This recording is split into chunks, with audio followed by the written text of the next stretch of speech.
அரசு அமைக்கும் தம்பி விஜய்க்கு வாழ்த்துக்கள். தேர்தல் முடிவு பற்றி மனம் திறந்த சீமான். தம்பி விஜய் தலைமையிலான தமிழக வெற்றிக் கழக புதிய அரசுக்கு என்னுடைய வாழ்த்துக்கள் என்று விஜயை கடுமையாக விமர்சித்து வந்த நாம் தமிழர் கட்சி ஒருங்கிணைப்பாளர் சீமான் தெரிவித்துள்ளார். மேலும் தமிழ்நாடு எனும் தாய் நிலத்தின் நலனுக்காகவும் உயர்வுக்காகவும் தொடர்ச்சியாக களப்பணியாற்றுவோம் என்று கூறியுள்ளார். தமிழக சட்டமன்ற தேர்தலில் தனிப்பெரும் கட்சியாக வென்ற விஜய் ஆட்சி அமைக்க ஆயத்தமாகி வருகிறார். 108 இடங்களை வென்ற விஜய்க்கு அரசியல் தலைவர்கள் வாழ்த்து தெரிவித்து வருகிறார்கள். அந்த வகையில் அரசியல் களத்தில் விஜயை கடுமையாக விமர்சித்து வந்த சீமானும் விஜய்க்கு வாழ்த்து கூறியுள்ளார். சீமான் தனது எக்ஸ் பதிவில் கூறியிருப்பதாவது: அண்மையில் நடைபெற்று முடிந்த சட்டமன்ற பொதுத் தேர்தலில் நாம் தமிழர் கட்சிக்கு வாக்களித்த தாய் தமிழ் உறவுகள் அனைவருக்கும் என்னுடைய உளவுபூர்வமான நன்றியை தெரிவித்துக் கொள்கின்றேன்.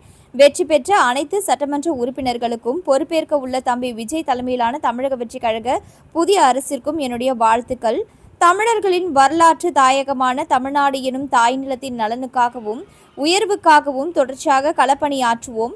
மண்ணுக்கும் மக்களுக்குமான ஆக்கப்பூர்வ மாற்று அரசியலை பொறுப்புள்ள எதிர்க்கட்சியாய் நின்று நாம் தமிழர் கட்சி செயலாற்றும் என்றும் பதிவிட்டுள்ளார். தமிழக சட்டமன்ற தேர்தலில் விஜயின் தாவேகா 108 இடங்களை வென்றுள்ளது. பெரும்பான்மைக்கு 116 இடங்கள் தேவைப்படும் நிலையில் எந்த கட்சிக்கும் பெரும்பான்மை கிடைக்கவில்லை.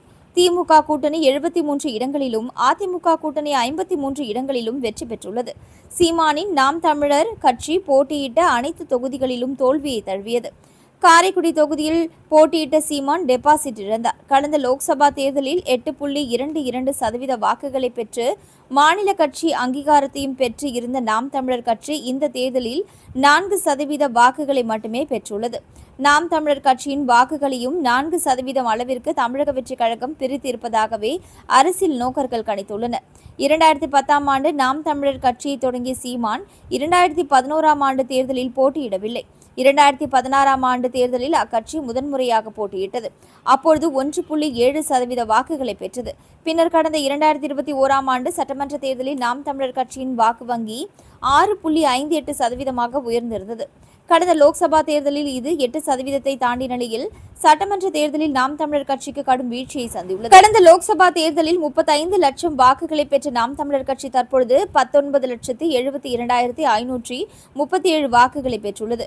போட்டியிட்ட 234 தொகுதிகளிலும் டெபாசிட் இழந்தது குறிப்பிடத்தக்கது. மேலும் இதுபோன்ற முக்கிய செய்திகள் உடனுக்குடன் நீங்க தெரிஞ்சுக்கணும்னா நியூஸ் தமிழ் சேனலை சப்ஸ்கிரைப் பண்ணிக்கோங்க. உடனுக்குடன் அப்டேட்ஸ்க்கு பக்கத்தில் இருக்கக்கூடிய பெல் பட்டனையும் கிளிக் பண்ணிக்கோங்க.